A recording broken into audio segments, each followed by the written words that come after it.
Socialism is an economic and political system where the means of production, such as factories, land, resources, and capital, are owned or regulated by the state or the community. The fundamental idea behind socialism is to reduce economic inequality and provide equal access to resources, wealth, and opportunities for all members of society. Unlike capitalism, which is driven by the private ownership and market competition, socialism emphasizes collective ownership and the redistribution of wealth to ensure that the benefits of economic production are shared more equitably. Jean-Jacques Rousseau's The Social Contract laid the groundwork for the idea of collective responsibility and the moral imperative of social equality. Marx, however, provides the most systematic theory of socialism, rooted in the dialectical materialism of historical and economic forces. The social contract argues that legitimate political authority arises from a collective agreement, what he calls the general will, formed by free and equal will of the people. For Rousseau, the general will is not just the sum of individual wills, but represents the common good that transcends individual interests.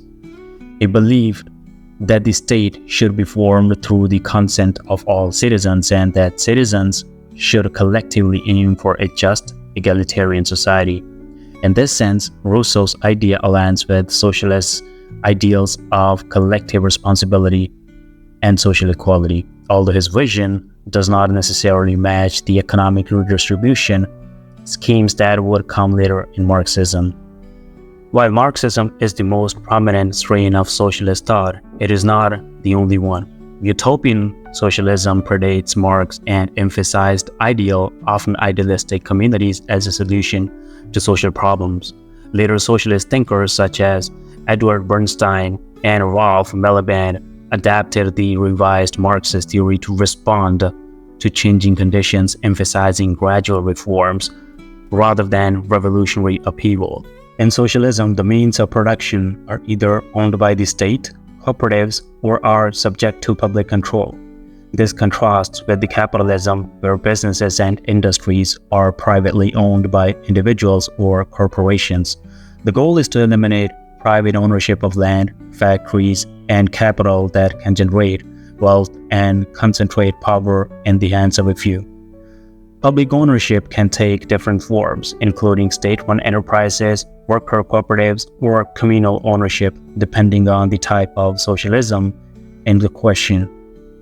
Socialism often involves centralized economic planning, where a government or central authority controls and directs the economy as opposed to the free market. This can include planning of production, distribution, and the prices, aiming to fulfill societal needs rather than individual profits. For example, in a planned economy, the government might decide how much of a certain good is produced and at what price it is sold, as opposed to letting market forces dictate supply and demand. One of the socialism's core goals is the reduction of economic inequality. Wealth and income are redistributed through mechanisms like progressive taxation, social welfare programs, and public services, ensuring that everyone has access to basic needs like education, healthcare, housing, and food. Socialism aims to reduce the concentration of the wealth in hands of few individuals or corporations and ensure that more of the economy's wealth is directed toward benefiting the working class and those in need.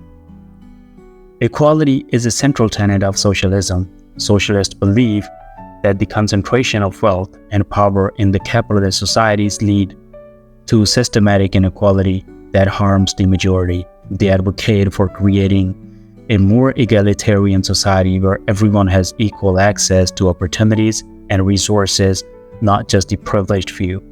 With that saying, this doesn't necessarily mean absolute equality in every sense, but it does mean reduce disparities in the wealth and power and ensuring that people's basic needs are met regardless of their social and economic background. Many forms of socialism emphasize the importance of the worker control or worker participation in the economy. This can include worker cooperatives, where workers collectively own and manage the enterprises they work for, or forms of democratic socialism, where workers have a say in government policies that affect their work and lives. Workers are seen as the primary drivers of economic production, and socialist economies often aim to empower them with more decision-making authority over how resources are allocated and how their labor is valued. There are several types of socialism: democratic socialism, Marxist socialism, utopian socialism, anarchism socialism or anarcho-socialism, eco-socialism, Fabian socialism, and libertarian socialism. Democratic socialism seeks to combine socialism's focus on equality and collective ownership with a commitment to democratic principles. This means that democratic socialists advocate for multi-party elections, political freedoms, and human rights, with the ultimate goal of creating a society where both the economy and the government are controlled by the people. In practice, democratic socialists seek reforms such as universal healthcare, public education, progressive taxation, and welfare programs, but they do not necessarily advocate for the complete abolition of capitalism. They seek a balance where both the market and state play roles in the economy. Marxist socialism is based on the ideas of Karl Marx and Friedrich Engels. Marxism critiques the capitalist system, arguing that it is inherently exploitative and that the working class or the proletariat is alienated from the product of its labor. Marx believed that the socialism would eventually lead to the creation of classless, state-led society, or the communist society where wealth is distributed based on need, not on the market exchange or individual ownership. Marxism predicts that a revolution will occur in the capitalist societies, leading to the overthrow of the capitalist class or the bourgeoisie class and the establishment of dictatorship of proletariat, which would transition into communism. Communism is the final stage of Marxist socialism, where all private property is abolished and there is no need for state because there would be no class divisions. A central pillar of Marxist socialism, dialectical materialism, posits that the development of society is driven by the material condition of life, for example, the economic base, and the way human beings organize production. History is a dynamic process shaped by conflict between the social classes and ultimately leads to the social change. The dialectical method suggests that contradictions within the society, such as the exploitation of labor under the capitalism, drive historical change. Historical materialism is the theory that economic structure, modes of the production fundamentally determine the political and social structures of society. For Marx, the economic base, for example, feudalism, capitalism, and socialism, shapes the superstructure or the legal systems, political institutions, and ideologies. Thus, the transition from capitalism to socialism is not merely an ethical or political decision, but an inevitable outcome of material contradictions in the capitalist system. Utopian socialism refers to a set of early socialist ideas that envision the creation of an ideal, harmonious society where everyone lives together in peace, equality, and prosperity. The term utopian comes from the Greek word utopos, meaning no place, which was coined by Sir Thomas More in his book Utopia, to describe a perfect society that did not actually exist. In the context of socialism, utopian socialists sought to create societies based on cooperation, fairness, and social welfare, in contrast to the inequality, exploitation, and individualism they saw in capitalist system. While utopian socialism is often considered less practical or too idealistic in comparison to more revolutionary socialist ideologies, it laid the groundwork for many of the reformist and cooperative movements that followed. Utopian socialists were concerned with establishing communities or social systems where the principles of socialism, equality, collective ownership, and cooperation could be fully realized. Utopian socialists were less focused on the revolutionary overthrow of capitalism and more interested in creating small-scale model societies that could show the benefits of socialism. Charles Fourier, a French philosopher and social theorist who is best known for his vision of a society organized around phalansteries, self-sustaining communes where people would live and work cooperatively. He believed that the individuals should be able to pursue their passions and desires freely without being constrained by traditional social norms. He argued that such communities could eliminate poverty and alienation by allowing individuals to engage in work that was fulfilling and aligned with their natural interests. He envisioned a society of abundance where technology and cooperative labor would meet everyone's needs, creating a new form of social harmony. Robert Owen, a Welsh industrialist and social reformer who is often considered one of the founders of utopian socialism, believed that the environment played a significant role in shaping human behavior. He argued that if people lived in a supportive, cooperative, and well-structured environment, they would literally become more peaceful and productive. Owen introduced ideas like education for all, better working conditions, and shared ownership of property. Owen's experiment in New Harmony, however, was short-lived due to the practical difficulties, but his ideas had a lasting impact on the labor movement and the development of cooperative societies. French philosopher Henri de Saint-Simon proposed a society in which scientists, engineers, and other experts would lead the way in organizing industry and society. He believed that a new social order based on rational planning and economic cooperation would replace the old aristocratic and religious system of governance. Anarchism socialism, sometimes too as referred anarcho-socialism, is a political ideology that blends the principle of anarchism and socialism, seeking to create a society that is both stateless, which means the free from centralized authority, and economically egalitarian, means free from capitalist exploitation. It is a form of radical leftist politics that advocates for the abolition of both the state and capitalism, with the goal of creating a society based on mutual aid, cooperation, and shared resources. While anarchism and socialism are sometimes seen as distinct ideologies, anarcho-socialism emphasizes the common goals of both the creation of classless society, where power is decentralized and wealth and resources are collectively managed. Anarchism and socialism both agree that the state is inherently coercive and oppressive, but anarchists take this to the extreme by rejecting any form of centralized government.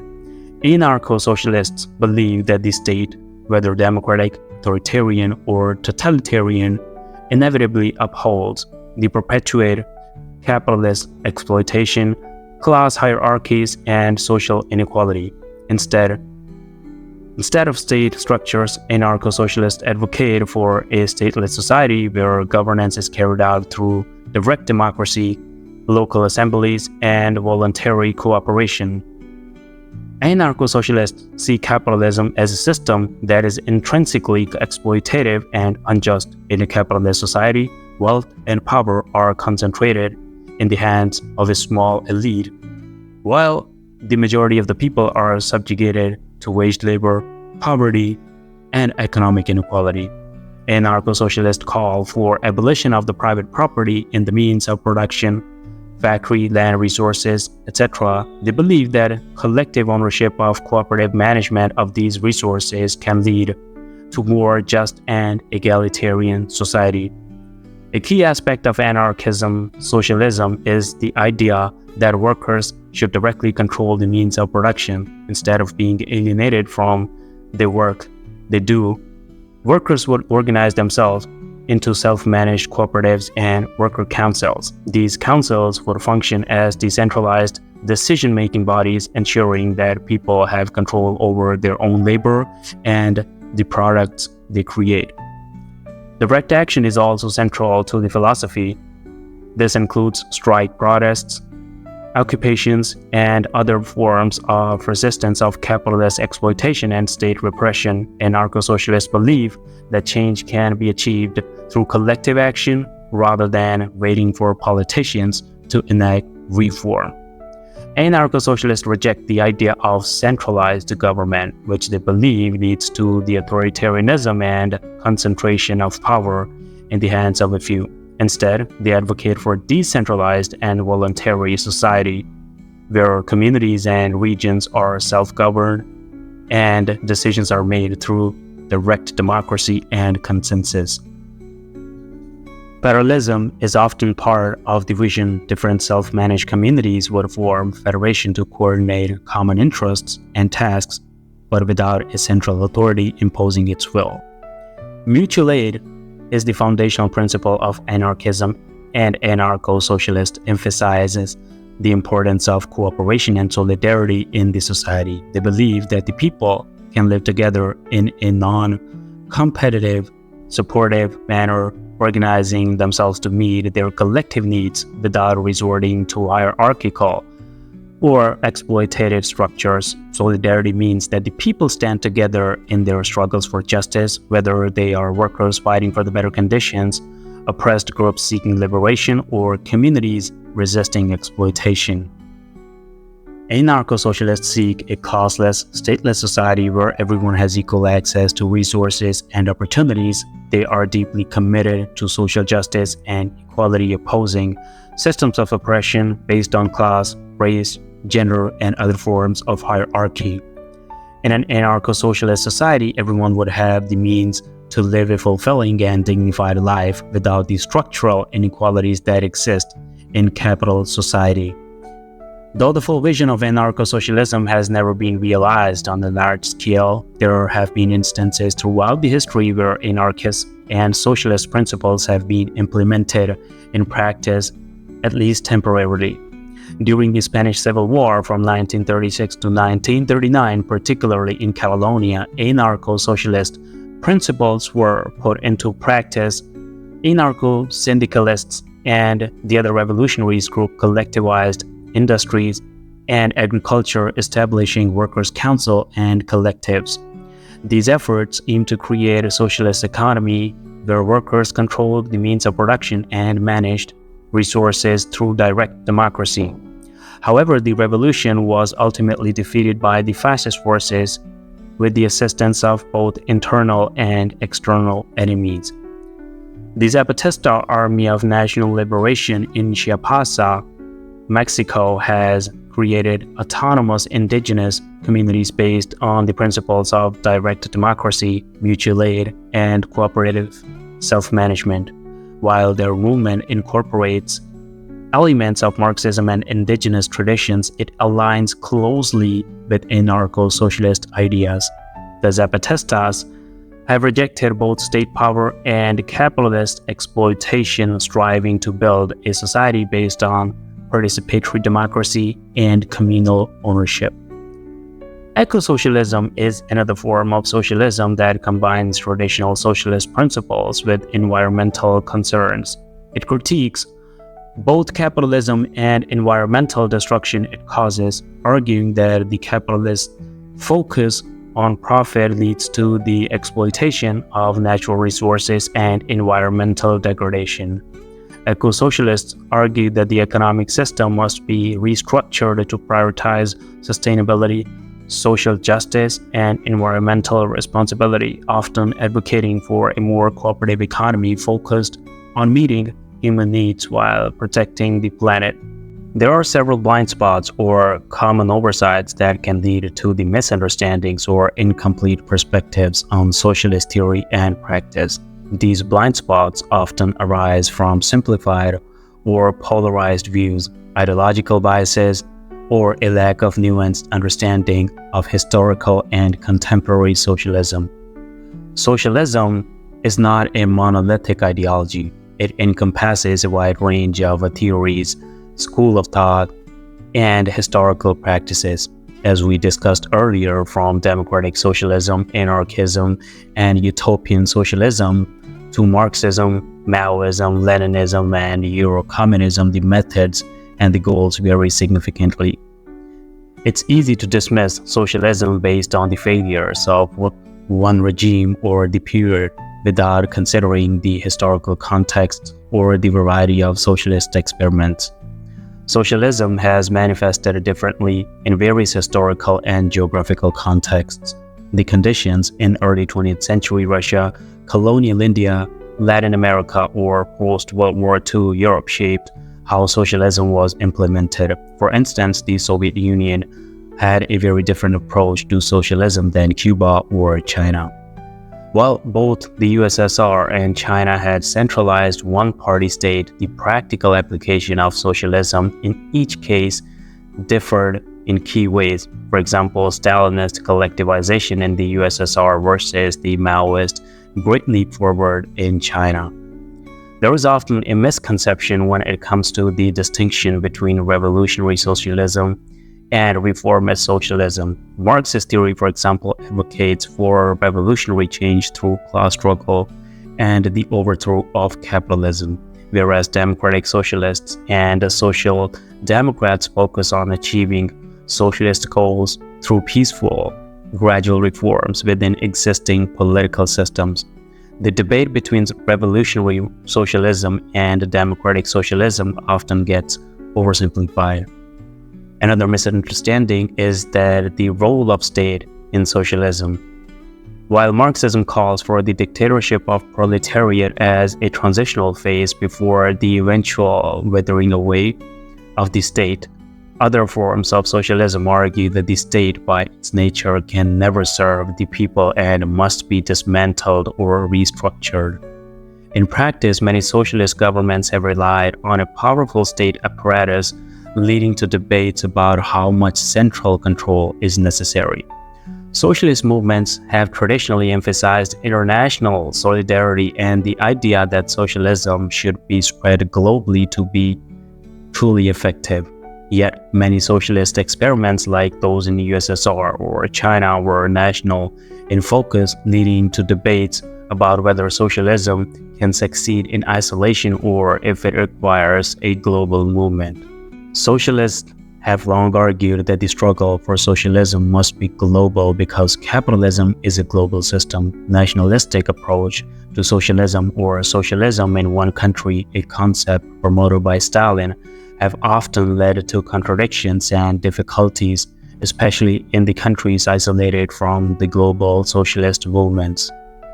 Now, the problem with the socialism is that the socialist economies, especially those with centralized planning, tend to be inefficient because they lack the competition and innovation found in market-driven economies.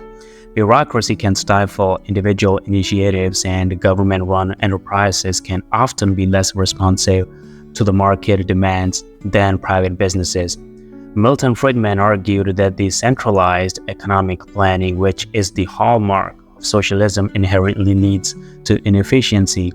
He believed that when government controls the means of production and allocates resources, it lacks the information necessary to make optimal economic decisions. According to Friedman, the market is a far more efficient mechanism for distributing resources because it operates based on the decentralized decisions of individuals and businesses.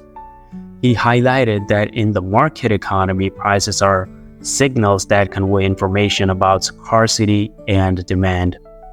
In the socialist system, where the prices are often set by government, this crucial signaling mechanism is distorted, leading to the misallocation of resources, shortages, or surpluses. While socialism often promises greater equality and social justice, Friedman argued that the redistribution of wealth in socialist system tends to make people dependent on the state rather than encouraging self-reliance and individual freedom. He believed that the goal of socialism, achieving a fairer society, was ultimately a utopian ideal that ignored the unintended consequences of state-driven wealth distribution. In his famous book, Capitalism and Freedom, Friedman emphasized what he called the fatal concept of socialism. He argued that socialists system rely on the central planners who believe they can know and control all aspects of economy, despite the fact that no one person or group can have access to all the necessary information to make rational economic decisions for an entire country. This idea is closely related to the knowledge problem, which was also articulated by economist Friedrich Hayek. Hayek and other neoliberal thinkers have argued that the capitalism's global expansion undermines the sovereignty of nation-states and creates a system of global exploitation that cannot be regulated effectively by individual governments. This presents a challenge to nationalistic forms of socialism which tend to focus on the redistribution of wealth within a specific nation. Socialist theorists in the 21st century have grappled with how socialism can function effectively in a globalized world with the rise of transitional corporations and economic interdependence. In a socialist system, the state assumes a high degree of control over economic decisions, which restricts individual choice and liberty. Friedman, a strong advocate of economic freedom, believed that the freedom to choose, whether in terms of what to buy, sell, or produce, is a fundamental aspect of human dignity and well-being. The problem of resource allocation in a planned economy is another key criticism. Centralized authorities may struggle to accurately predict the needs and the desires of population, leading to the shortages or surpluses. Some critics claim that socialism conflicts with the human nature, which they believe is inherently competitive. They argue that without the incentive of profit, people may lack the motivation to work hard, innovate, and create wealth, leading to stagnation and lack of progress, which does make sense. The argument here is that competition drives efficiency and progress, and removing profit motives or competition might reduce overall productivity. Some forms of socialism, especially Marxism, Leninism, and Stalinism, have been criticized for leading the authoritarian regimes. While socialism aims to empower the working class, in practice, some socialist governments have become highly centralized and dictatorial, concentrating the power in the hands of a ruling elite. Critics point to the historical examples like the Soviet Union and Maoist China, where socialist ideals were often compromised by authoritarian rule, repression, and the lack of political freedoms. Socialism also leads to over-reliance on the state, which can restrict individual freedoms and personal autonomy. They argue that the more the state controls economic life, the less freedom individuals have to make their own choices and prosper based on their own abilities and efforts. China remains a socialist state under the control of China's Communist Party, but its economy has evolved into a hybrid model that includes market reforms, private ownership in some sectors, and foreign investment alongside significant state control of key industries. Although China describes itself as a socialist state, its economic model is often referred to as state capitalism. Cuba is still considered a socialist state with a centralized economy dominated by state, but it has been slowly opening up its economy to some rocket market reforms and private businesses, particularly in the tourism and small-scale enterprise. Cuba continues to face economic challenges, including an embargo by the United States, but it maintains a strong commitment to social equality and welfare programs. After the reunification of Vietnam in 1975, the country became the Socialist Republic under the leadership of Communist Party of Vietnam. Initially, it adopted a Soviet-style centrally planned economy, but since the 1980s, Vietnam has introduced market reforms under Doi Moi renovation, transitioning towards a socialist-oriented market economy. Laos became a socialist republic in 1975 after the Laotian Civil War and the victory of Pathet Lao communist forces. The country has maintained one-party rule under the Lao People's Revolutionary Party. In the 1980s, Laos began adopting market-oriented reforms, though the state still controls most major sectors of the economy. So, to conclude, we have explored the complex and multifaceted nature of socialism, from its intellectual roots in the works of Rousseau and Marx to its evolution in both theory and practice across the real world.